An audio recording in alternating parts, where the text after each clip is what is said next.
Dorohedoro is one part Tarantino blood and guts fest and one part Chainsaw Man. I think that's the ideal description of how you would describe this show in a very broad stroke, because this show does have its own identity, but you will more than likely see a lot of overlap between the overly violent, crazy world of Chainsaw Man and the matter-of-fact daily job yet violent world of, let's say, Pulp Fiction. In fact, this show is so difficult to describe that I will just have to tell you the vibe. This is one of the few shows that I would have to say it is entirely vibes driven. Because while there are many action scenes, I would far more say that the drama and the world building, and by world building I mean walking around the world in this story, and the mystery of what is going on behind these characters is what is actually driving the entire appeal of the show. It's not even necessarily that the story is bad, it's just very basic. Basically, off screen before the story even began, a guy was transformed into what I perceive as a crocodile man. I don't think that that's quite how they describe it, but that's how I would describe him. His name is K-Man. And yeah, he doesn't know why he was turned into a crocodile man. He's trying to figure out why. He used to be a normal human. We do know that there are beings who can do very, very weird powers. There is a guy who can turn anything into mushrooms. So the idea of something turning into a crocodile because some being wants to do it is certainly possible. This is a very chaotic world. That's probably the leading thing about this story, that it's chaotic. There sometimes is kind of no rhyme or reason behind what is happening. You're just told, hey, there's a festival now. Okay, time to go check out what this festival is going to be like, I guess. It's almost like visiting a foreign nation, but having no way to contact your loved ones. So you just have to make do with what you've got. Now, some of the cons, I suppose, of this show is that the main character is CGI. Nobody really knows why they had to go with that decision. There are some okay shots of him, but yeah, it kind of varies. All I can say is that you get used to how he looks. Personally, I would have preferred his skin to be darker in color, but yeah, you do want some contrast with the backgrounds, to be fair.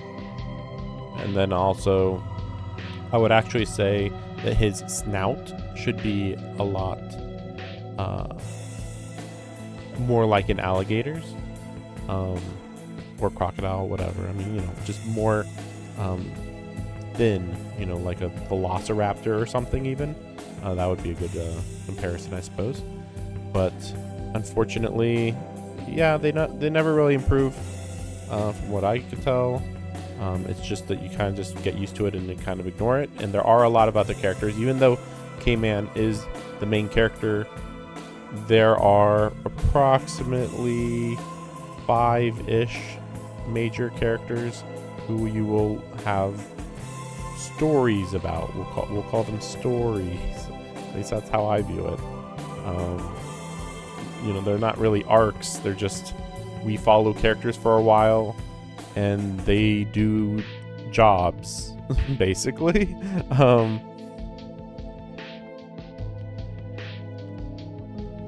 And also, other than the CGI, which I I can't really say how much of the show is in CGI, because while of course K-Man is in CGI, many of the characters kind of look like they're CGI, but it's not 100% obvious all the time. So it's kind of weird. They blend the colors of the characters so well that I at least felt like I was fooled most of the time.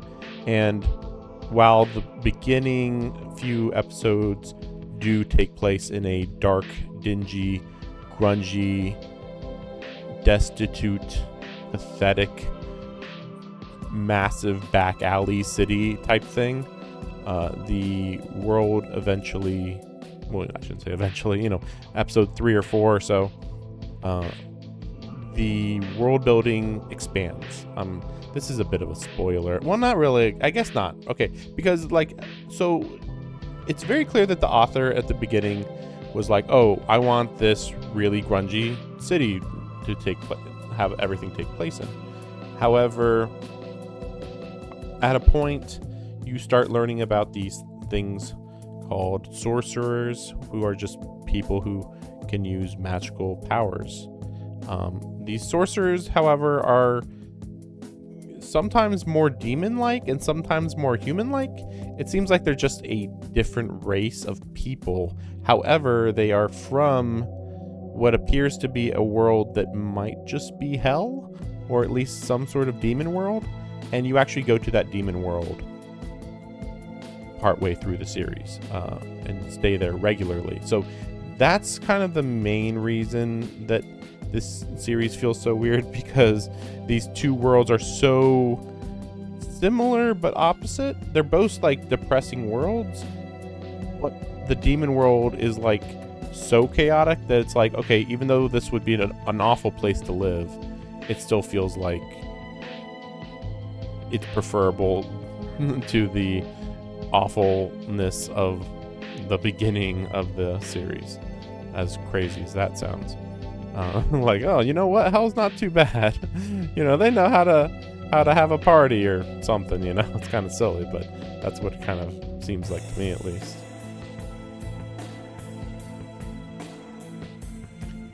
Also, the first season was on Netflix. However, it seems that coming up with the second season on the horizon, everything should be on Crunchyroll, so that shouldn't be an issue unless Crunchyroll decides to not carry this show in the future. I would honestly not be too surprised. This is a very weird show, and very casually violent. Let's be real, it's more violent than most of Quentin Tarantino's movies. The focus on this is its violence, whereas Tarantino does like to have themes every now and then.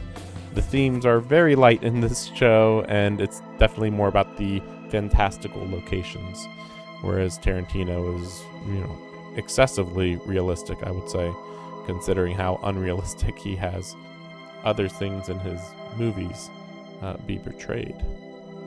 Now, basically everything about the main character, as silly as that is, but there are many side characters, many side characters, honestly too many to count, with varying levels of importance.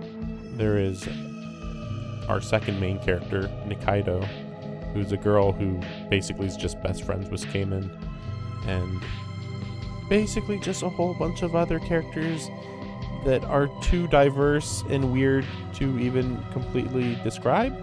Basically, just assume that anybody you see on screen right now is a side character, and most of them wear masks. I can't really tell you why they wear masks, but I guess after all these years, since season 1 came out actually in 2020, we now have Gachiakuta that came out last year that has all its characters wear masks. So I guess we can just officially kind of say that it's a very popular Japanese trend to show not a typical human face all the time, is my guess. And powers can be just as random and weird, but definitely not as overpowered as Chainsaw Man. I only say Chainsaw Man because the world is very maybe nihilistic. It would be one way to put it. Or if not nihilistic, just chaotic and meaningless, kind of.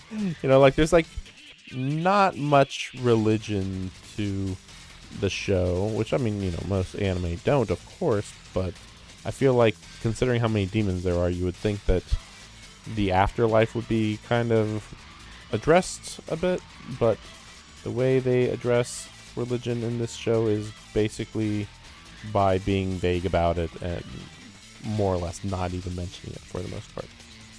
There is a English dub of season 1.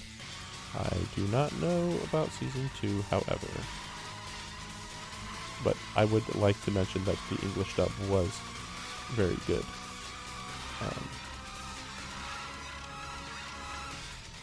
The vibe of the show is its violence. The vibe of its show is its immorality and disgusting, sudden randomness, honestly. There are definitely plenty of times where I'm like, is this really required in this show? Does this really add that much to the show? And the answer really just every time was, no, it wasn't important. They just decided it was really crazy and cool to show. And after a while, you kind of just get used to it and get numb to it. And I guess that's also part of the point of the show, that you just kind of go with the vibe.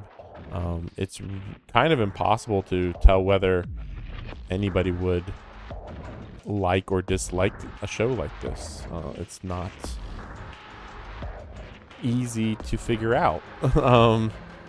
Again, it's not an action show for the most part, even though it does have some action. Like I would not sell this show on its action, especially because like they aren't. It's not action with powers. It's mostly like knife fights, basically. But in that way, it's also very unique, because I can't really tell you like any anime where the number one thing is knife fights and actual real damage is going on. Obviously people do die in this show regularly. How would you have knife fights without that happening, right? But there are some powers, but it's not a power system. It's just random people with powers. Sometimes they use them, sometimes they don't, is kind of the vibe. They're not always using their powers in the most optimal, logical way. This is like almost the opposite of Jujutsu Kaisen's power system, where Jujutsu Kaisen, it just assumes that you can kind of figure out what's going on in its fight scenes. Even when they describe stuff, it still is like, really weird. In this show, they won't talk about how they should or shouldn't be fighting, really. They're just like, I'm just trying to survive, and we're mostly just normal people for the most part, so it's not like we know how to do crazy stuff with our powers or anything. And generally, yeah, it's just fights for survival for the most part. I think that's the best layman's explanation of this show. It's very grungy and chaotic. Punk. Maybe that's the best word for it. Possibly? I can't tell. But I hope that these images are enough to sway you to at least check out season 1, but also season 2, because it's definitely a show that you hear random fans of. You're not going to hear a whole bunch of fans, but you start asking somebody, hey, have you heard of something called Dorohedoro? You might be surprised by what you hear. You never know. Check it out.